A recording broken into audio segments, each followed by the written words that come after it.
നമസ്കാരം. അന്വേഷിപ്പിൻ കണ്ടെത്തും എന്ന സിനിമയുടെ റിവ്യൂ ആണ്. ഡാർവിൻ കുര്യാക്കോസിന്റെ ആദ്യ സ്വതന്ത്ര സംവിധാനമാണ്. ജിനു വി അബ്രഹാമാണ് ചിത്രത്തിന്റെ തിരക്കഥ ഒരുക്കിയിരിക്കുന്നത്.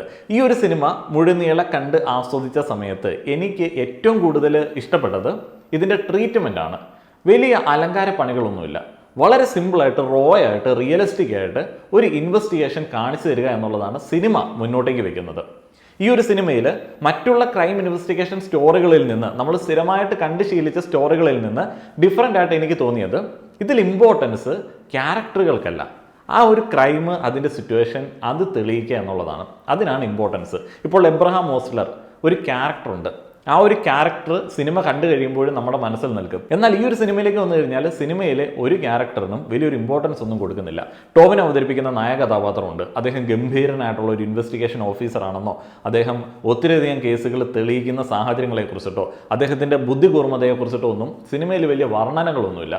വളരെ സിമ്പിളായിട്ട് ലോജിക്ക് വെച്ചിട്ടുള്ള ഒരു പരിപാടിയാണ് ഇതിനകത്ത് കാണാൻ പറ്റുന്നത്. സ്റ്റോറിയിലും സിറ്റുവേഷനിലും അത്രയധികം കോൺഫിഡൻ്റ് ആയതുകൊണ്ടാണ് എന്നുള്ളതാണ് എനിക്ക് തോന്നുന്നത്. കാരണം നായക കഥാപാത്രത്തിനോ ബാക്കിയുള്ള ഒരാൾക്കോ ഒരു കുടുംബത്തിൻ്റെ കാര്യം പോലും പറയുന്നില്ല. അവരുടെ ഒരു ലൈഫിനെ കുറിച്ചിട്ടുള്ള ഒരു സാധനം ഈ ഒരു സിനിമയിലില്ല.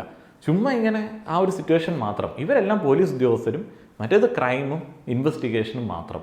അതൊരു ഭയങ്കര ഡിഫറെൻ്റ് ആയിട്ടുള്ള ഒരു അപ്രോച്ചാണ്. അതൊരു അറ്റംപ്റ്റ് ആണ്. ആ ഒരു കോൺഫിഡൻസ് ഏതായാലും സമ്മതിച്ചു കൊടുത്തേ പറ്റത്തുള്ളൂ. വേറെ ഒരു ഇമോഷണൽ സാധനം കണക്ട് ചെയ്യാനായിട്ടില്ല. നായികയില്ല, നായകനില്ല, അങ്ങനെയുള്ള സാധനമൊന്നുമില്ല. ഇൻവെസ്റ്റിഗേഷൻ ഓഫീസേഴ്സിനെ മാസ്സാക്കുന്ന പരിപാടി, അവരുടെ ഇമോഷണൽ ആയിട്ടുള്ള ഒരു സൈഡിനെ കാണിക്കുന്ന പരിപാടി, അങ്ങനെയൊന്നുമില്ല.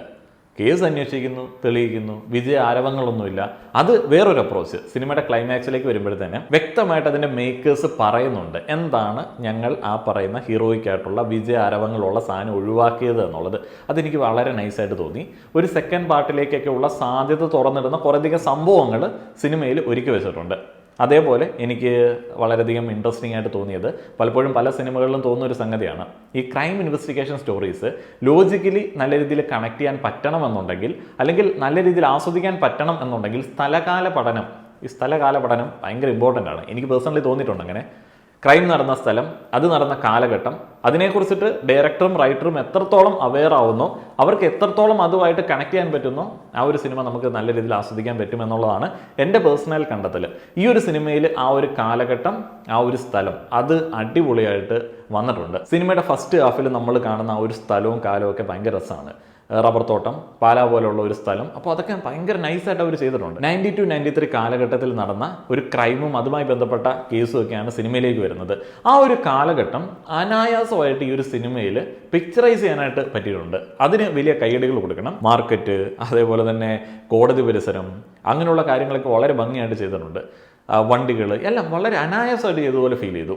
ഇനി അടുത്തത് സംഗീത സംവിധാനം. സന്തോഷ് നാരായണൻ ഒരു രക്ഷയില്ല. ചിത്രത്തെ ഇങ്ങനെ കൊണ്ടുപോകുന്നത് അതിൻ്റെ ആ ഒരു ബാക്ക്ഗ്രൗണ്ട് സ്കോറും കാര്യങ്ങളൊക്കെയാണ്. ഈ ആങ്ഷ്യസ് ആൻറ്റിസിപ്പേഷൻ ഗ്രാഫ് ഒക്കെ ഉണ്ടല്ലോ, സാധാരണ എനിക്ക് അങ്ങനെ ഫീൽ ചെയ്തിട്ടുണ്ട്. ഈ ക്രൈം ഇൻവെസ്റ്റിഗേഷൻ സ്റ്റോറികളിൽ നമ്മൾ കാണുന്ന ഇങ്ങനെ കയറി ട്വിസ്റ്റുകളൊക്കെ ആയിട്ട് ഇങ്ങനെ പോകുന്ന ഒരു സംഭവം, അത് ഈ ഒരു സിനിമയിൽ അങ്ങനെ അധികമില്ല.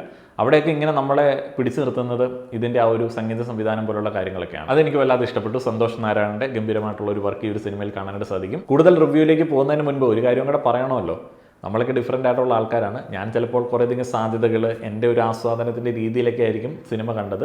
ഇപ്പോൾ നിങ്ങൾക്ക് ആസ്വാദനം ഡിഫറൻ്റ് ആവാനായിട്ടുള്ള സാധ്യത ഉണ്ട്. ഇതിപ്പോൾ മുൻകൂറായിട്ട് പറയേണ്ട ഒരു ആവശ്യമുള്ളതുകൊണ്ട് പറയുന്നതാണ് കേട്ടോ. അതുകൊണ്ട് നമ്മളെയൊന്നും വിശ്വസിച്ചിട്ട് ആരും പോയി ടിക്കറ്റ് എടുക്കണോ വേണ്ടയോ എന്നൊന്നും ചിന്തിക്കരുത് കേട്ടോ. കഥാപാത്രങ്ങളുടെ പെർഫോമൻസിനെ കുറിച്ചിട്ട് പറയുകയാണെന്നുണ്ടെങ്കിൽ ടോവിനോ തോമസ് വളരെ കാലങ്ങൾക്ക് ശേഷം എനിക്ക് ഭയങ്കര കൺവിൻസിങ് ആയിട്ടുള്ള ഒരു കഥാപാത്രം ചെയ്തതുപോലെ തോന്നി. ഭയങ്കര സിമ്പിളാണ്. അദ്ദേഹത്തിൻ്റെ കയ്യിൽ ഭദ്രമായിട്ടുള്ളൊരു കഥാപാത്രമാണ്. വലിയ ഡയലോഗുകൾ പറയേണ്ട സിറ്റുവേഷൻസ് ഇല്ല, വലിയ ആക്ഷൻ കാണിക്കേണ്ട സിറ്റുവേഷൻസ് ഇല്ല. വളരെ സിമ്പിളായിട്ട് ചെയ്താൽ മതി.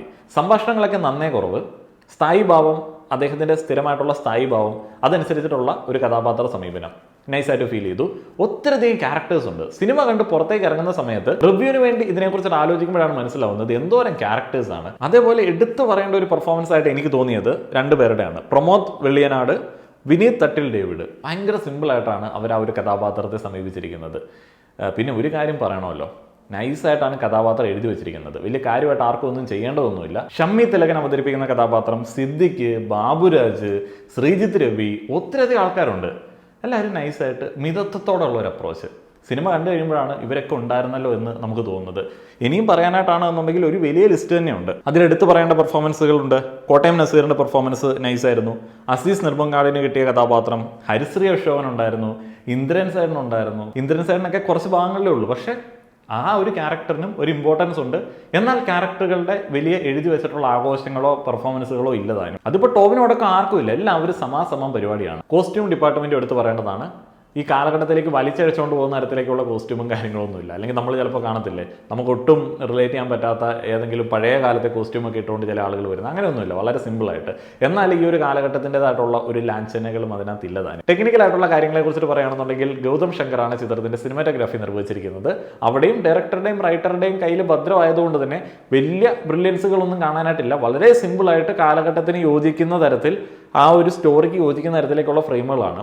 പക്ഷെ നല്ല രസമായിട്ട് എടുത്തിട്ടുണ്ട്. എഡിറ്റിംഗ് സൈജു ശ്രീധറാണ്. സിമ്പിളായിട്ടുള്ള ഒരു വർക്കാണ്. കാരണം ഇതൊരു ആക്ഷൻ കട്ട് കൂടുതൽ വേണ്ട ഒരു ക്രൈം ഇൻവെസ്റ്റിഗേഷൻ മാസ് സാധനമൊന്നുമല്ല. വളരെ സിമ്പിളായിട്ട് അതിൻ്റെ മൂഡിനെ ബാധിക്കാത്ത തരത്തിലേക്കുള്ള ഒരു കട്ട്സാണ് വേണ്ടത്. അത് നൈസായിട്ട് തന്നെ സിനിമയിലുണ്ട്. ഭീകരമായിട്ടുള്ള കട്ട്സും പരിപാടിയൊന്നുമില്ല.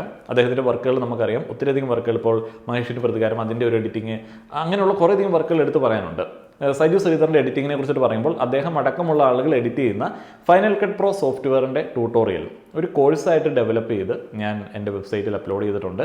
ടെക്നിക്കലായിട്ടുള്ള കാര്യങ്ങൾ, ഇപ്പോൾ കലാബോധമല്ല, ടെക്നിക്കലായിട്ടുള്ള കാര്യങ്ങൾ, ആ ഒരു സോഫ്റ്റ്വെയറിൻ്റെ എല്ലാ കാര്യങ്ങളും പഠിക്കാൻ ആഗ്രഹമുള്ള ആളുകൾക്ക് ആ ഒരു കോഴ്സ് പർച്ചേസ് ചെയ്യാവുന്നതാണ്.